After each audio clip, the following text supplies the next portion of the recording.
Hello, and welcome to the EVEEchoChamber.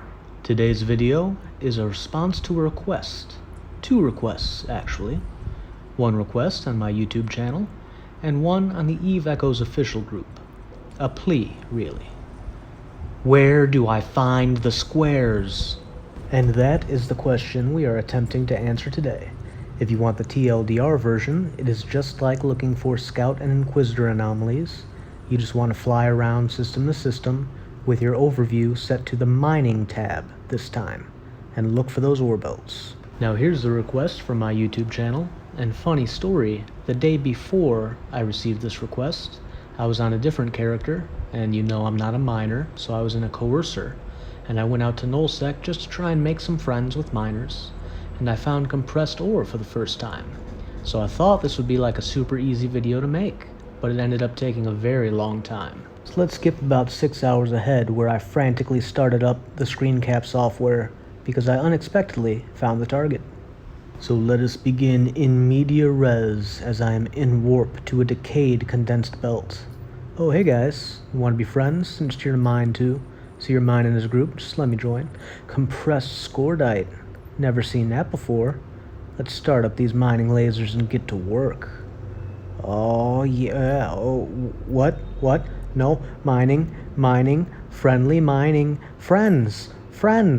Oh, jeez. Why? Okay. And that is how you find compressed ore. You know, you Care Bear miners are always on the Facebook group and on Reddit talking about how miners are all like friendly and helpful. So what's up with that, huh? Explain that to me. Alright. But to the point of the video, in all seriousness, that last part was a joke. So they are doing this as a corporation. That is what you should be doing too. If you thought that getting compressed ore would be some easy solo activity, it is not that.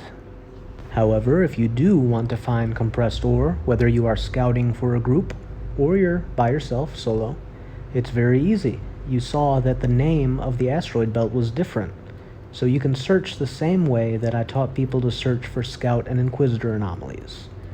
Please remember that the game is less than a month old. Nobody knows the rules for spawning these things, if there are any rules. It might be truly random. But just like if you are looking for more valuable anomalies, the way to increase your chances of finding random spawns is to go someplace that is not completely overwhelmed with players already.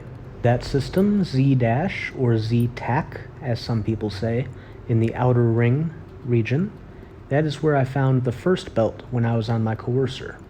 Now this region, Fade, I chose this, and I'll show you in a minute why I chose this, for the purposes of this video because I wanted to test a theory. That first belt I found in the Z-TAC system of Outer Ring, that was called Regional Condensed belt or regional compressed belt. I don't remember which one. And so I opened up .lan because I wanted to test the theory that the game wants to have one of these belts in each region. That's why it's called regional. And that when one is completely mined out, it would pop up elsewhere in that region as long as whatever requirements it has to spawn were met.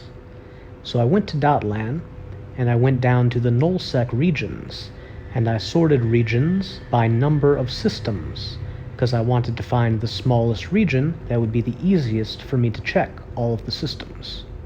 And the reason that my other character was in the Outer Ring region is because in the lore of the game, that is where Ore, the people who make the mining ships, are based out of, and I was curious if they had any special anomalies or other things in those systems. If you are choosing a place to go, I suggest you just choose whatever interests you. But if you're trying to do something more serious, you need to actually take the time to scout it out. Find out where the stations are, find out how populated it is, if the people that live there could be your friends, or if they're just going to try to kill everybody. And if I were going to go back with this character, first I would have to repair my ship. And personally, when I'm going to nullsec, because I'm almost always flying solo, I like to focus on the dead-end systems. These are systems that only have one connecting stargate, because I find almost universally that these are underpopulated or completely depopulated. I would choose one of these dead-end systems in a nullsec region, and then I would set an autopilot route to another system in the same region, probably another dead-end system on the opposite side of the region, and I would just fly my autopilot route with my overview opened to the mining tab, looking for the belts that I wanted to try out. That is in fact exactly what I was doing when I found that condensed belt, and then I alt-tabbed so I could start my screen cap software, and when I came back I was surrounded by unfriendly players, and I knew I was gonna die. But I got the footage, man. I got the footage. These things happen when you go to nullsec or lowsec. Be prepared, man. I understand the allure of these squares and the interest in compressed ore, but for ISK per hour, you're better off just mining unless you're part of an organized group that can actively track down these asteroid belts and defend them once you find them. As a final side note, in EVE Online, that is the PC version, compressed ore is something that players do to ore to make it easier to transport, whereas in EVE Echoes, compressed ore is just another version of condensed ore, that is, ore that has a higher yield that you can find in asteroid belts. I hope I have answered your questions about compressed ore. Thank you for watching. This has been the EVEEchoChamber. Fly safe.